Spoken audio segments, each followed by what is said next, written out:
विदर्भातल्या अरवी, आष्टी, सेलू आणि कारंजा या भागात कोरडवाहू पट्ट्यातल्या नंदगवळी समाज आजही गवळाव गोवंशाचं संगोपन करतोय। अत्यंत काटक असणारा हा गोवंश उपलब्ध चाऱ्यावर स्वतःचं संगोपन चांगल्या प्रकारे करून दूध उत्पादन देतो। गवळाव गाय सरासरी 5 ते 6 लिटर दुधाचं उत्पादन ही देऊ शकते। मात्र योग्य व्यवस्थापन केलं असता 7 ते 8 लिटर दुधाचं उत्पादनही यातून मिळू शकतं।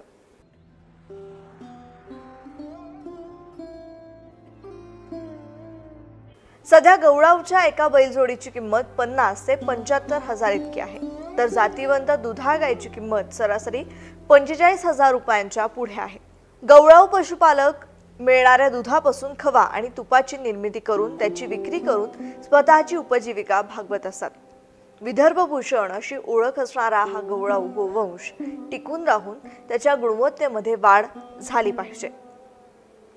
वर्धा जिल्ह्यात पशुसंवर्धन विभागामार्फत गवळाव गोवंशाची प्रदर्शनं, दुग्ध स्पर्धा, मेळावे यांचं आयोजन करून या गोवंशाचं संगोपन आणि संवर्धनासाठी शासन स्तरावर जनजागृती करण्यात येते। पण फक्त जनजागृती न करता शाश्वत आणि खात्रीचा उपाय म्हणून पशुसंवर्धन विभागाच्या अनुवंशिक सुधारणा कार्यक्रमाच्या माध्यमातून गवळाव गोवंशाची उत्पादकता वाढवली पाहिजे।